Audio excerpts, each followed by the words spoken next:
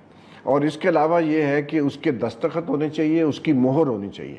ٹھیک ہے. اب جو مہر ہے آر او کی, اور R Os are very senior people, ہماری سول بیوروکریسی سے لوگ لیے گئے تھے جو بہت پڑھے لکھے لوگ ہیں, تو اس میں ہم دیکھتے ہیں کہ جو آر اوز کی سٹیمپ ہے وہ سٹینڈرڈائزڈ نہیں ہے. اس پہ لکھا ہوا ہے صرف آر او, کہیں لکھا ہوا ہے آر او حلقہ نمبر فلاں ہے, کہیں صرف جو ہے مہر ہی نہیں ہے. تو بہت ساری, اب اگر آپ انویسٹیگیٹ کرنا چاہیں, تاریخ لکھی ہوئی ہے لیکن جگہ نہیں لکھی ہوئی, کہاں بیٹھ کے اس نے فارم تیار کیا ہے, کیونکہ یہ بڑا ضروری آخر فارم ہے, اور ٹائم بھی مینشن کرنا ہوتا ہے. اور یہ بڑا ضروری ہے کہ وہ جو ہینڈ بک ہے, یہ آپ کا کیمرہ, جی یہ جو ہینڈ بک ہے اس میں یہ چیزیں وہ ڈیمانڈ کرتے ہیں. اب میں کچھ فارم لے کے آیا ہوں پرنٹ کر کے, تو اگر آپ دیکھیں کہ یہ ایک فارم ہے, ٹھیک ہے, کیمرہ اگر اس کو زوم کر لیں, NA95 کا, اس میں کچھ بھی نہیں ہے. اس میں صرف یہ دیا ہوا ہے فیصل آباد, یہ صاحب کون ہے, ان کا نام کیا ہے, ان کی ڈیزگنیشن کیا ہے, ان کی ریجنل ڈیزگنیشن کیا ہے. اچھا, ریٹرننگ آفیسر لکھا ہوا ہے. اچھا, یہ ایک فارم ہے, یہ آپ کے سامنے ایک اور یہ فیصل آباد کا کون سا حلقہ, NA95. اچھا, یہ ایک فارم ہے, اس پہ اگر آپ دیکھیں انہوں نے مقام لکھا ہی نہیں ہے, اس کے اوپر جگہ نہیں لکھی.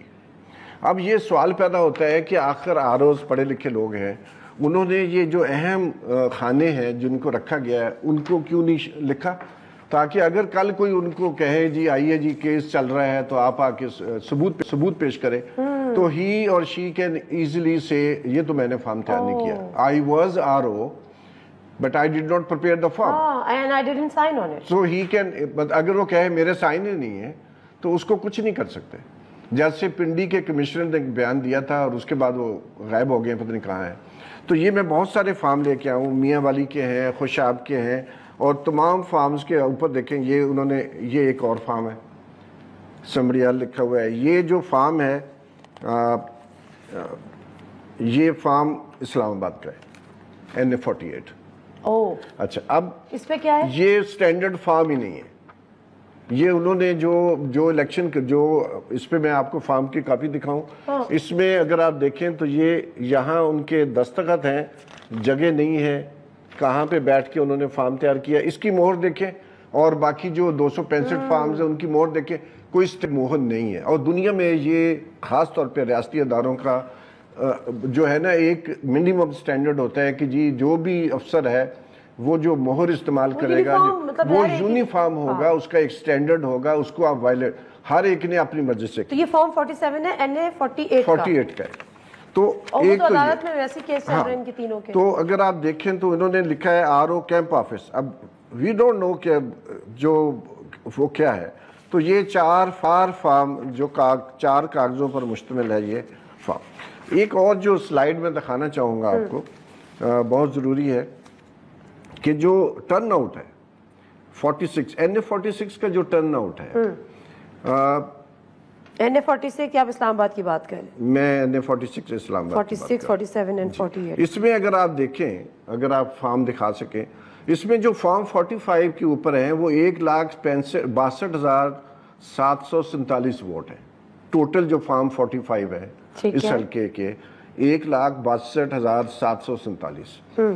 اچھا, جو فارم 47 کے اوپر ہے وہ 1,49,586 ہے. اچھا, ووٹرز کی تعداد چینج ہے 45 اور 47 میں کم ہو گئی. اور پھر فارم 49 ہے جو فائنل رزلٹ, اس کے اوپر پھر 1,62,306 ہو گیا. اب فارم جو 47 تیار ہوتا ہے, یہ بھی ڈیفرنٹ ہے ویسے, یہ بھی ڈیفرنٹ ہے, اس میں بھی فرق ہے. فارم 47 تیار ہوتا ہے, مجموعہ ہوتا ہے فارم 45 کا. اب سوال پیدا ہوتا ہے کہ فارم 47 پہ رزلٹ دیا انہوں نے, تو یہ 43% بنتا ہے فارم 45 کے اوپر ٹرن آؤٹ, اور فارم 47 پہ 43% ہے, اور دوسرے دونوں فارم پہ 46% ہے, یعنی کہ 3% کا ڈیفرنٹ ہے, تقریباً 12,000 ووٹوں کا فرق ہے. تو دس شوز کہ کوئی کنسسٹنسی نہیں ہے, کوئی کراس چیک نہیں ہے. سیکشن 51 جو ہے الیکشنز ایکٹ کا رولز جو ہیں, 84 جو رول ہے وہ کہتا ہے, ڈیمانڈ کرتا ہے کہ جو ڈی آر او کی ذمہ داری ہے کہ آر او کے تمام فارمز کو چیک کرے، اور اسی طرح آر او کی ذمہ داری ہے کہ وہ جو پریزائڈنگ آفیسر ان کو فارم بھیج رہے ہیں ان کو تھارولی چیک کریں، اگر اس میں کوئی مسئلہ ہو تو اس مسئلے کو وہ پیش کریں۔ تو اب آپ نے یہ بتایا تھا کہ جو 265 ہمارے فارم 47 ان میں سے صرف 56 یا 58 کلیئر ہیں اور باقی سب میں گھپلا ہے، تو اس کا تو مطلب یہ ہو گیا کہ مور دین 50% یا اس سے بھی زیادہ 80%، ٹو بی ایگزیکٹ 78% بنتا ہے جن فارمز میں 6 سے لے کر 1 غلطی ہے۔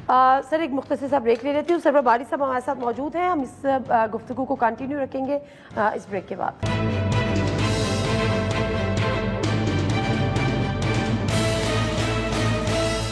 جی ناظرین، پروگرام میں ایک دفعہ پھر آپ کو خوش آمدید۔ آپ یہ کہہ رہے ہیں کہ یہ آپ نے آڈٹ اس کا کیا جو کہ الیکشن کمیشن نے یہ فارم شائع مطلب اپنی ویب سائٹ پہ یہ پوسٹ کیے ہوئے، تو کیا الیکشن کمیشن کو اس کا ادراک نہیں ہے؟ آپ یہ کہنا چاہ رہے ہیں؟ دیکھیے میں سمجھتا ہوں کسی کنکلوژن پہ میں جمپ نہیں کرنا چاہتا ہوں، ہم یہ صرف دیکھنا چاہ رہے ہیں آڈٹ کر کے کہ الیکشن کمیشن کی اپنی ڈیو ڈیلیجنس جو ہے وہ کتنی ہے، تو وہ ہمیں نظر آتی ہے کہ کوئی پرواہ نہیں تھی کہ جو مرضی کر لیں۔ تو بنیادی طور پر تو یہ انیفیشنسی ہے، لیک آف ریگر ہے، ڈیو ڈیلیجنٹلی کام نہیں کیا، حالانکہ سیکشن میں لکھا ہوا ہے 51 میں کہ ایسے لوگوں کو پولنگ سٹاف لگایا جائے گا جن کی انٹیگریٹی ہو، ان کی ریپوٹیشن اچھی ہو، لیکن ہم یہ دیکھتے ہیں کہ پورے 265 حلقوں میں 66 حلقوں میں جو لوگ آروز لگائے گئے ہیں دے فیلڈ دی نیشن۔ اچھا ایک اور مزے کی بات، یہ NA 130 ہے، پتہ نہیں آپ کے پاس ہے یا نہیں، 130 جو پولنگ جو فارم 45 ہے 130 ہے میاں نواز شریف صاحب کا حلقہ، لاہور کا حلقہ، لاہور کا حلقہ۔ RO is not supposed to sign form 45 قانون میں، قانوناً RO اچھا فارم 47 پہ سائن کرتا ہے، صرف 47 اور 49، ٹھیک ہے، 45 کے اوپر ہونا چاہیے۔ یہ نادیہ میں لے کے آیا ہوں آپ کے لیے، آپ حیران ہو جائیں گی کہ یہ جو فارم ہے، یہ ایک آپ فارم دیکھیں، یہ RO کی سٹیمپ لگی ہوئی ہے فارم 45 پہ، فارم جس پہ اس کو سائن نہیں کرنی، سب کے اوپر ہے، تقریباً 80% فارم 45 جو NA 130 کے ہیں اس کے اوپر RO کی سٹیمپ لگی ہوئی ہے۔ کیوں؟ اس کو زیادہ اوتھینٹیکیٹ کر دیا نہیں، یہ تو انویلڈ ہو گئے، انہوں نے کہا نواز شریف کا، نہیں یہ تو انویلڈ ہو گئے ہیں، یہ تو فارم ہی انویلڈ ہے۔ ظاہر سی بات ہے فارم انویلڈ ہے، وہ تو میں کیونکہ اس نے تو اس نے انیشل بھی کیے ہوئے ہیں اور اس نے اپنی سٹیمپ بھی لگائی ہوئی ہے، لیکن اس کا نام نہیں ہے، یہ مزے کی بات ہے، اور نام نہیں لکھا جی آپ کو میں نے انٹرسٹنگ، کوئی نام نہیں ہے۔ سو اگر نام نہیں ہے، جگہ کا نام نہیں ہے، ڈیٹ نہیں ہے، اس کے جو uniform you can't find out, initial ہے، سگنیچر نہیں ہے، اور زیادہ تر جگہوں پر ایسی ہمیں نظر آتا ہے انیشل لگا ہوا۔ تو یہ میں خیال ہے پھر وہی والی آپ کی بات ہے کہ اگر ان کو کسی دن عدالت میں لائیں تو وہ تو یہ جو ریسنٹلی جو 2-3 دنوں سے خبریں آ رہی ہیں کہ یہ ہمارا جو ہم نے جو ایشو کی تھی پریس ریلیز، یہ 2 دن پہلے کی تھی، بالکل، تو جو چیف الیکشن کمشنر صاحب نے فوراً RO کے بارے میں بیان دیا ہے کہ ROز ہم چاہتے تھے کہ انہوں نے کہا کہ جتنی انتخابی پیچیدگیاں ہوئی ہیں وہ اس لیے ہوئی ہیں کہ وہ اعلیٰ عدلیہ کی باعث ہوئی کیونکہ آپ لوگوں نے ہمیں ROز، لیکن قانون میں لکھا ہوا ہے کہ جو ROز ہیں وہ یا DROز کہیں سے بھی لے سکتے ہیں، سرکاری ملازم ہونا چاہیے، سیمی اٹونومس ادارے ہو سکتے ہیں اور جوڈیشری ہو سکتے ہیں۔ عدلیہ نے کیوں دینے سے منع کیا؟ عدلیہ نے ریفیوز نہیں کیا تھا، لاہور کی چیف جسٹس نے کبھی بھی ریفیوز نہیں کیا تھا، انہوں نے کہا تھا کہ آپ آئیں ہمارے ساتھ میٹنگ کریں، رپورٹڈلی جو میرے علم میں ہے۔ تو میرا اپنا خیال ہے کہ کیونکہ عدلیہ کو اس لیے نہیں لگایا گیا ہے کہ عدلیہ کا جو بھی ہے جج ایسے ہوتے ہیں، کچھ ان کا انڈیپینڈنٹ مائنڈ ہوتا ہے، ان کے اوپر کوئی سینئر جج ان کو بھی پریشرائز نہیں کر سکتا، لیکن ہماری جو سول بیوروکریسی ہے اس کا ایک کمانڈ سسٹم ہے کہ اگر چیف سیکرٹری کہتا ہے کمشنر کو، اس کو کرنا پڑتا ہے، کمشنر DC کو کہتا ہے، DC AC کو کہتا ہے، ایک پورا چین آف کمانڈ ہے اور اس کو فالو کرنا ایزی ہے۔ تو اگر آپ الیکشنز میں گڑبڑ کرنا چاہتے ہیں تو اس مچ ایزیئر، بہت آسان ہے کہ اگر آپ سول سروس کے لوگ لگائیں، لیکن اگر آپ جوڈیشری کے لوگ لگائیں گے تو یہ ہو نہیں سکتا کہ یونیفارملی وہ اس کو فالو کریں۔ بالکل ٹھیک ہے، اب معاملات جو ہے نا وہ تو عدالت، اور یہ میں بہت سارے فارم لایا ہوں۔ ٹھیک ہے، وہ میرا خیال ہے سلائڈس چل بھی رہی ہیں. اب یہ معاملات عدالتوں میں ہیں اور ابھی اسد قیصر صاحب نے بھی کہا ہے کہ ہم سپریم کورٹ بھی جا رہے ہیں ان مطلب جو الیکشن میں بے ضابطگیاں ہوئی ہیں اس کے یا دھاندلی ہوئی ہے اس کے لیے.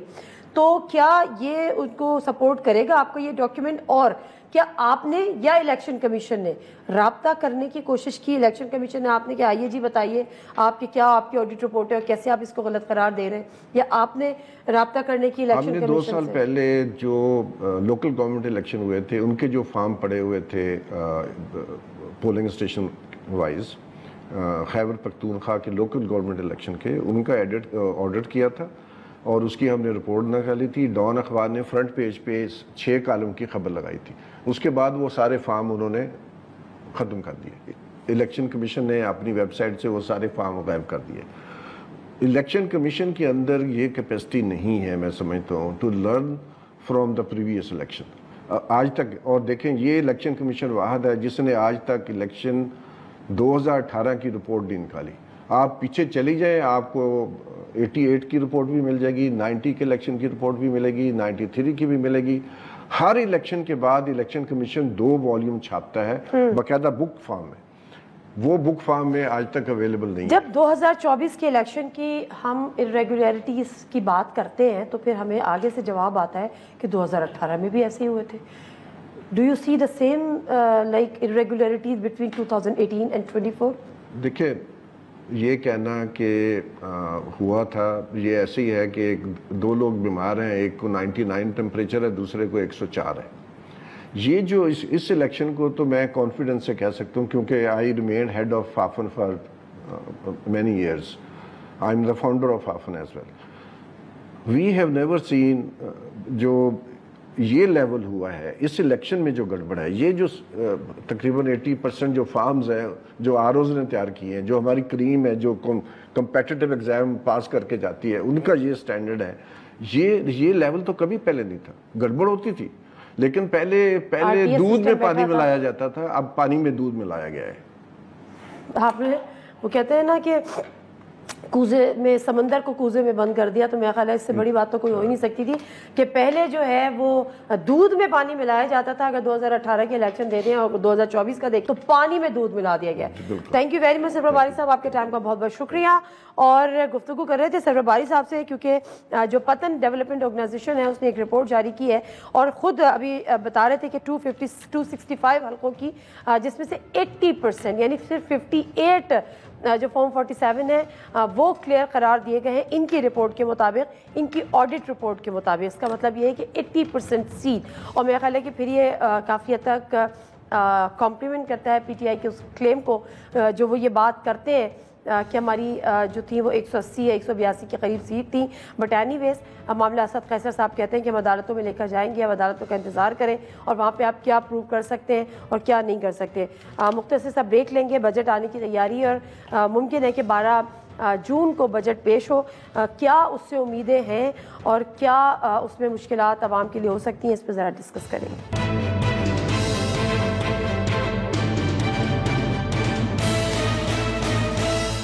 جنہیں سے پروگرام میں ایک دفعہ پھر آپ کو خوش آمدید. اور اس دفعہ حالات ذرا بات کریں گے ملک کے معاشی حالات کے بھی، لیکن اس کے ساتھ ساتھ جو آئی ایم ایف کے ساتھ مذاکرات ہوئے ہیں. آئی ایم ایف نے پاکستان کو کسی بھی قسم کی کچھ مزید ریلیف دینے سے انکار کر دیا ہے اور فی الحال جو ہے کہ وہ بغیر کسی نتیجہ خیز ثابت نہیں ہوئے فی الحال جو مذاکرات ہو رہے تھے. اس کے علاوہ جو بجٹ کے حوالے سے بات ہے، بجٹ اس دفعہ کافی لیٹ ہو گیا ہے، اس کی وجوہات کیا ہیں اس پر بھی بات کریں گے. لیکن اس کے ساتھ ساتھ جو وزیر مملکت علی پرویز صاحب ہیں ان کے مطابق حکومت 12 جون کو اپنا پہلا بجٹ یہ حکومت پیش کرنے جا رہی ہے. لیکن جو خبریں ساتھ ساتھ آ رہی ہیں وہ عوام کے لیے کسی صورت اچھی نہیں ہے. کیا ہوگا 2024 کے وفاقی بجٹ میں؟ جو رپورٹس اب تک ہمیں موصول ہوئی ہیں اس میں آئندہ بجٹ میں تقریباً 2000 ارب روپے کے نئے ٹیکسز عائد کرنے کی تجویز دی گئی ہے، جس کی حکومت نے اب تک نہ ہی تو تصدیق کی ہے اور نہ ہی تردید کی ہے. لیکن صرف یہ لیکن تمام ہی سیلز ٹیکس چھوٹ ختم کرنے کی تجویز بھی سامنے آ رہی ہے. بجٹ آنے سے پہلے ہی خطرے کی گھنٹی بج چکی ہے کیونکہ ملک کی تاریخ کا سب سے بڑا ٹیکس ہدف جو کہ 12,900 ارب کے لگ بھگ ہے مقرر کر دیا گیا ہے، جسے پورا کرنے کے لیے 7,000 اشیاء پہ اضافی سیلز ٹیکس بھی لگایا جائے گا جس میں ضروریات زندگی کی تقریباً تمام ہی اشیاء شامل ہیں۔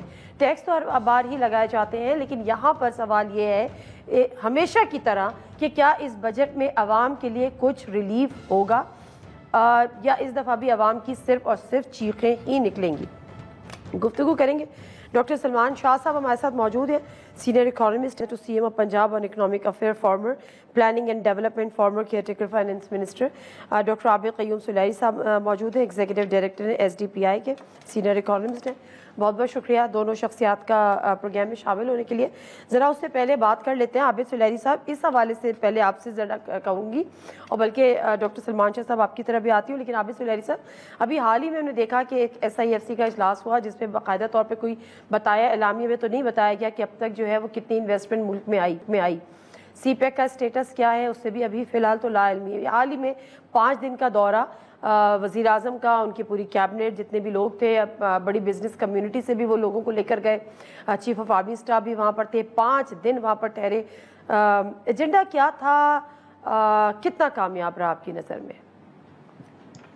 جی شکریہ نادیہ۔ اس کی ایک جو آبجیکٹو ہوگا وہ تو ظاہر ہے کہ سی پیک 2 کو خد و خال کو تشکیل فائنلائز کرنا اور اس میں انویسٹمنٹ جو ہے اس کی اپرچونٹیز تلاش کرنا، لیکن اس کے علاوہ ایک جو بڑا امپورٹنٹ اس کا وزٹ کا مقصد تھا وہ آئی پی پیز کے جو ہمیں ایریئرز دینے ہیں ان کا ٹینر ڈسکس کرنا کہ اس کی مدت جو ہے اس کو کیسے پرولونگ کیا جا سکتا ہے، چونکہ حکومت پاکستان نے ساورن گارنٹی دے رکھی تھی آئی پی پیز کو، اور آئی پی پیز کو ہم مختلف وجوہات کی بنا پہ ان کی رقم کی ادائیگی نہیں کر سکے ٹائملی، اور آئی ایم ایف کے ساتھ جب بات چیت شروع ہوئی اگلے پروگرام کی تو وہاں پہ بھی یہ چیز جو تھی ہائی لائٹ کی گئی کہ پاکستان کو جو آئی پی پیز ہیں ان کے ساتھ بیٹھ کے بات کرنا ہوگی، اور چائنیز ڈیٹس اور جو چائنیز بزنسز پرائیویٹ سیکٹر کے ڈیٹ ہیں ان کے ٹینر یا ٹنیور اس پہ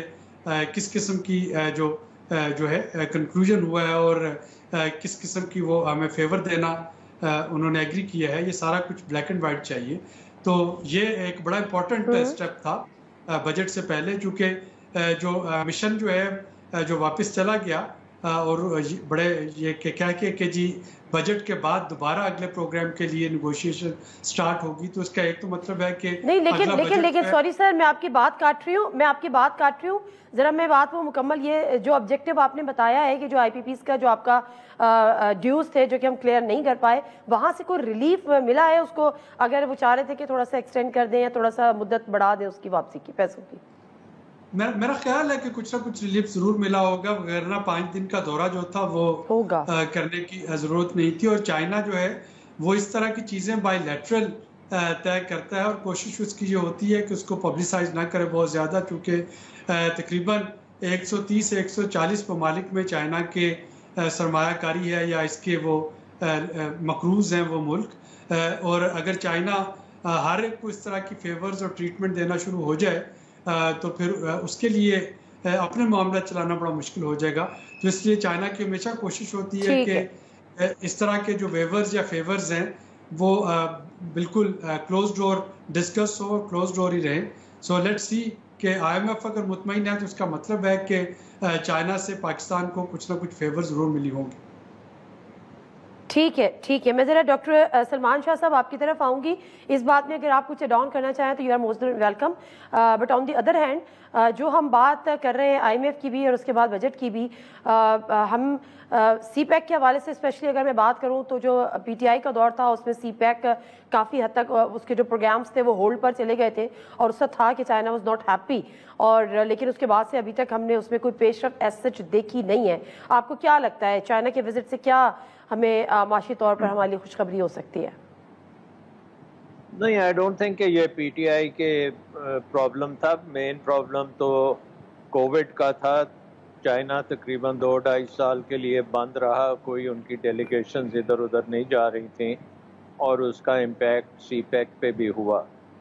اس کے بعد پاکستان کی جیو پالیٹکس جو ہے اس میں امریکہ چائنا کا جو کانفلکٹ ہے وہ بڑا انٹینس ہے، اور اس کی وجہ سے پاکستان پہ بھی بہت پریشر ہے کہ وہ اپنی پالیسیز جو ہیں دونوں سائڈ سے پریشر ہے کہ ان کے فیور میں کی جائیں، تو اس کا بھی ایک امپیکٹ چل رہا ہے۔ باقی جو ہمارا انٹرنل معاملہ ہے وہ تو ظاہر ہے کہ ہماری اکانومی جو ہے وہ بالکل اپنے باٹم پہ آئی ہوئی ہے، اور ہمیں سب کی ضرورت ہے، ہمیں IMF کی بھی ضرورت ہے، اور ہمیں چائنا کی بھی ضرورت ہے، ہمیں انویسٹمنٹ کی بھی ضرورت ہے، اور سارے انڈیکیٹرز جو اس وقت تک آ رہے ہیں کہ وہ تقریباً سب طرف سے کچھ شارٹ فال ہی آیا، کوئی کمٹمنٹ نظر نہیں آ رہی۔ ابھی شہباز رانا نے پچھلے ہی ہفتے آرٹیکل لکھا ہے جس میں بتایا ہے کہ ہماری انویسٹمنٹ پچھلے 50 سال میں سب سے لوئسٹ ایئر تھا انویسٹمنٹ کا، سب سے ہائیسٹ انفلیشن کا، سب سے زیادہ اسٹیگنیشن کا۔ تو ہماری اکانومی اس سے زیادہ گری ہوئی گراوٹ میں کبھی نہیں پائی گئی، اور اس کی ریوائول کے لیے ہمیں بہت ایفرٹ کی ضرورت ہے۔ And I hope and I پرے کہ یہ چائنا کی وزٹ جو ہے یہ اس کی ہم بڑی اچھی تیاری کر کے گئے ہوں گے، اور جو ہمارے ہدف تھے وہ پورے ہوئے ہوں گے، اور چائنیز ہمیں سپورٹ ہمیشہ کی طرح بہت بھرپور طریقے سے کریں گے۔ دوسری طرف آئی تھنک کہ IMF کے ساتھ جو ہمارا پروگرام ہے وہ بھی بہت ضروری ہے، اور اس کے جو انہوں نے ہدف دیے ہیں کہ آپ نے ٹیکس ریونیو کو تقریباً 13,000 بلین تک لے کے جانا ہے، تو پچھلا سال اگر دیکھیں تو انفلیشن ہی آپ کو اس نمبر تک پہنچا سکتی ہے۔ So we'll have to see the details کہ کون سے نئے ٹیکس لگنے ہیں یا نہیں لگنے، بٹ جو انفلیشن کی وجہ سے ہی جو بوئنسی ہونی چاہیے ٹیکس میں، اس کے ساتھ یہ ہدف بھی آسانی سے میٹ ہو جانا چاہیے۔ آئی ڈونٹ تھنک کہ اس میں کوئی ایکسٹرا آرڈنری قسم کا انہوں نے ٹارگیٹس دیا ہے۔ ہاں، اس کے ساتھ ساتھ اگر ہم نے اپنی اکانومی کو صحیح ڈائریکشن میں ڈالنا ہے تو ہمیں بہت میجر قسم کی ریفارمز ایکسپینڈیچر سائڈ پہ کرنی پڑیں گی۔ ہمیں اپنا PSDP کو سلیش کرنا پڑے گا، سرکاری خرچے جو ہیں وہ بھی سلیش کرنے پڑیں گے، پرائیویٹائزیشن کو بڑے بھرپور طریقے سے کرنا پڑے گا، اسمالر گورنمنٹ کرنی بالکل صحیح ہے سر۔ میں اس پہ ذرا بات کروں گی کہ پرائیویٹائزیشن کی، سوری سر میں آپ کے پاس دوبارہ آتی ہوں، پرائیویٹائزیشن کی باتیں PDM کی گورنمنٹ میں بھی ہوتی رہی، پھر یہ بھی انکشافات ہوئے کہ ڈار صاحب was all set to do, but وہاں پر کچھ شاید کچھ پیپلز پارٹی کی جانب سے یا کسی جانب سے تھوڑا سا ایک ہارڈل کریٹ ہوئی۔ But on the other end Abid Suleri صاحب، یہ جو کل وزیر مملکت برائے خزانہ علی پرویز ملک صاحب وہ شہزاد اقبال کو ایک انٹرویو دے رہے تھے، اس میں انہوں نے پوچھا شہزاد اقبال نے کہ واقعی 2000 ارب کے نئے ٹیکسز لگائے جا رہے ہیں، ذرا وہ کلپ چلا دیجیے گا تو پھر میں عابد سے بات کرتی ہوں۔ آپ کے پاس کیا چوائس ہے کہ نہ آپ نہ کریں؟ آپ IMF کے ساتھ ریلیشن شپ کو رسک کرنا چاہتے ہیں تو وہ تو نہیں ہے نا۔ پہلے please understand how this acquisition is going to work. دیکھیں اس کے بعد کچھ آپ کو اٹونومس انکریز گروتھ کی وجہ سے اور آپ کو انفلیشن کی وجہ سے آئے گی، اس سے آپ کو تھوڑی سپیس ملے گی، اور اس کے بعد آبویسلی آپ کو ریونیو میجرز نئے لانے پڑیں گے، اور اس کے ساتھ ساتھ اپنی کمپلائنس اینڈ انفورسمنٹ کو بہتر کرنا پڑے گا۔ بہت بہت شکریہ۔ combination of all three efforts which will lead you to that target. اچھا، I don't want to drag myself into these technicalities, but the thing is کہ جو 2000 ارب کے جو نئے ٹیکسز کی بات کی تو انہوں نے کہا کہ we have no other option۔ عابد سلیری صاحب، شاید آپشن واقعی محدود ہوں، لیکن اس کے اگر یہ ایسا ہو جاتا ہے تو اس کے اثرات کیا مرتب ہوں گے؟ جی، ایک تو یہ ہے کہ IMF یہی نہیں، پچھلے 3-4 پروگرام اٹھا کے دیکھ لیجئے تو وہ چند جو بنیادی سکم ہے پاکستان کے معاشی ڈھانچے میں ان کی طرف وہ بار بار اشارہ کرتا ہے۔ ہر سال ہمارے پاس لاس میکنگ انٹرپرائزز کے لیے ہم نے کچھ نہ کچھ سبسڈی جو ہے اس کی پروویژن رکھی ہوتی ہے۔ IMF جو ہے وہ اب پرائیویٹائزیشن کی بات کر رہا ہے۔ IMF پچھلے کئی پروگرام میں آپ کو کہہ رہا ہے کہ اوگرا اور نیپرا کو آپ خود مختار بنا دیں، یہ اتھارٹیز ہیں ریگولیٹری اتھارٹیز، ان کی جو بھی ریکمنڈیشن ہو وہ آٹومیٹکلی جو ہیں وہ امپلیمنٹ ہو جائیں، بجائے اس کے کو پہلے وزیر اعظم کے پاس جائے اور وہاں پہ اس کی اپروول لی جائے۔ IMF ٹیکسیشن کے بارے میں بڑا کلیئر ہے کہ جو segment of society tax net میں نہیں ہے ان کو ٹیکس نیٹ میں لایا جائے، ریٹیل سیکٹر کو، ہر طرح کی آمدنی کو، بھلے وہ زراعت سے ہی کیوں نہ ہو، اور جو کیپٹل گین ہے پلاٹوں کی یا